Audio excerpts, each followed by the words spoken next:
Good morning, students. How are you all? I hope all of you are fine and safe at home. Today, I am going to tell you about your reader second chapter, that is a visit to the doctor.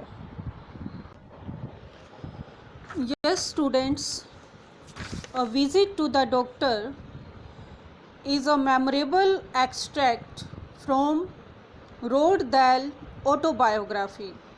Autobiography is a self-written account of the life of oneself. Roald Dahl written his own biography, and this is a memorable extract from his autobiography. Before coming to your lesson, I want to ask one thing to all of you. Can you remember the first time you had to take an injection? Share your memories with your parents at home. Now here the narrator is the person who narrates the stories, who tells the story. This is the difference between narrator and a writer. Writer is who writes the story. A visit to the doctor can be a very frightening one for a little child. Now the narrator is saying that a small child if go to a doctor, that will remain a frightening experience, especially when he sees needle, a sharp like thing, knives that we used instrument for cutting, and scissors, a pair of cutting blades lying around. I once had to make a visit to a doctor for an operation when I was with my grandparents in Oslo in Norway. Now, narrator is saying that he had to make a visit to a doctor for an operation. Why? When he was at her grandparents in Norway, and I have never forgotten it. Now he said that he had never forgotten that experience. We were visiting my grandparents' house during the summer holidays when my mother said to me, "We are going to the doctor this afternoon." Now the narrator is saying that they were visiting to their grandparents' house in the summer holidays when his mother told him that they are going to doctor this afternoon. He wants to look at your mouth and nose, and she said that he will look your mouth and nose. What is wrong with my mouth and nose? I asked. Then he asked to his mother, what is wrong with his mouth and nose? Nothing much, my mother said. Then his mother said to her, not a big problem, but I think you have got adenoids. Adenoids here, swollen and sore growth between the back of the nose and the throat. When at the back of the nose and between the throat, some part had been swollen. That is called adenoids. Now that was a difficult word for an 8-year-old. So I asked her, what are they? Now at that time he was only 8 years old. He asked his mother, what are they? What are adenoids? She told me not to worry about it as it was nothing. She told him that not to worry. I held her hand as we walked to the doctor's house. Then they walked to the doctor's house and he held her hand.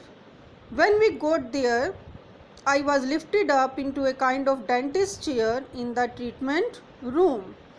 When they reached there, he made sit there in a dentist chair. The doctor had a round mirror strapped to his forehead. What he saw there? That a doctor binded a mirror to his forehead. And he looked into my mouth and up my nose. Then the doctor checked his mouth and his nose. Then he took my mother to one side and had a quiet talk with her. Then now he is saying that the doctor had a talk with my mother. I saw my mother looking very serious as she agreed to what he was suggesting. He feel that his mother agreed what the doctor had suggested her. I watched the doctor as he boiled some water in a metal mug. Then he was watching the doctor, what the doctor was doing. He boiled some water in a mug. He then placed a long, thin, shiny instrument in it. Then he watched that he placed a shiny instrument, a thin instrument in it. I was not frightened and worried, as I was too young to realize that something out of the ordinary was going to happen. Now what he is saying, that he was not frightened or worried. Why? Because he was too young. He was too small, that he doesn't realize that something ordinary was going to be happen. Extraordinary, not ordinary. Then a nurse entered there. She tied a red rubber apron round my neck. She came there, then tied her apron round his neck. It was very big. Then she held a curved bowl under my chin. Then she held a bowl under his chin. Chin is also a body part, a part of our body. Its curve fitting perfectly against my chest. Now that he is saying that instrument was fitting perfectly. The doctor bent over me, then the doctor bent over him, holding that long shiny instrument, and to this day I can remember it perfectly. Now he is saying that up to this day, now I have remembered that thing. It was as thick as a pencil and had many sides to it. Which type of instrument was that? Thick pencil and had many sides. At the end the metal became much thinner, and at the end it had become thinner. And in this was set a metal blade at an angle, and aside there was a metal blade. The blade was just a centimeter long, very small, very sharp and very shiny. The doctor said in Norwegian. Norwegian is the language of Norway. Speak in his language. Open your mouth. I refused, as I thought he was going to do something to my teeth. I refused that. I will not open my mouth. And from my past experience I knew that it would be painful. I felt that it would remain painful. That's why he denied that. The doctor spoke again very gently, and like a fool I agreed to open my mouth. Then I agreed and opened my mouth. It wouldn't take 2 seconds, he said. He said it wouldn't take 2 seconds. The tiny blade disappeared and went high up into the roof of my mouth. The doctor gave the blade 4 or 5 very quick little twists, and the next moment a whole lot of blood and flesh came tumbling out into the basin. Blood and flesh tumbling down, a small piece means tumbling down, that's fall suddenly into the basin, vast basin. I was horrified, very shocked, very frightened by the red lumps, small pieces of blood that had fallen out of my mouth, that began to fall from his mouth, and too shocked to do anything but let out a yelp. Yelp is a short cry of pain. I thought the doctor had cut off the middle of my head. He thought that the doctor had cut off the middle of his head. The doctor simply said, "Those were your adenoids. They were your adenoids." I sat there, breathing hard. The roof of my mouth seemed to be on fire. He felt that the roof of his mouth began to on fire. I grabbed my mother's hand and held it tightly. Then he held tightly his mother's hand. "Say where you are." The doctor said, "You will be all right in a minute." Then the doctor said that I will be all right in a minute. I was still dripping blood from my mouth into the bowl which the nurse was holding. The blood was still dripping from his mouth. "Spit it all out," she said. The nurse said to him, "That spit your blood out." Then the nurse wiped my lips and washed my face. Then the nurse removed his lips. removed, wiped and washed his face. They lifted me out of the chair and stood me on my feet. I felt very shaky. I was trembling.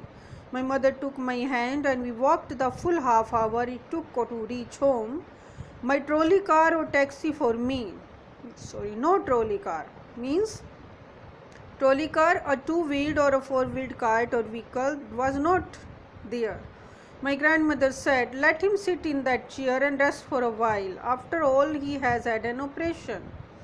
Then his grandmother said that let him sit that chair. So I sat near her and she covered one of my hands in both of hers and said, that wouldn't be the last time you will be go to a doctor, and with a bit of luck, they wouldn't do you too much harm. That she is saying that it will remain last time you are here, doctor, that you will not create so much harm. That was in 1924 when taking out a child tonsils as well as adenoids without any anesthetics was common. Now in that time he is saying it was the time of 1924. At that time no anesthesia. Anesthesia is a substance that makes a person unable to feel pain. If some person have some problem, then doctor made that part anesthetic so that the patient didn't feel pain. Now that time, now he is talking about the time of 1924.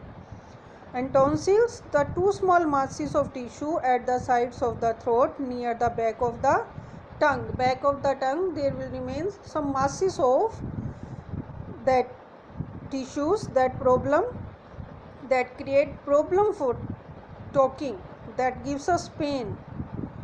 I wonder what you would think if a doctor did that to you today. Now he said this thing to the reader, that if the doctor do that thing today, that without anesthetic that part he will give you that pain, then how will you bear that pain?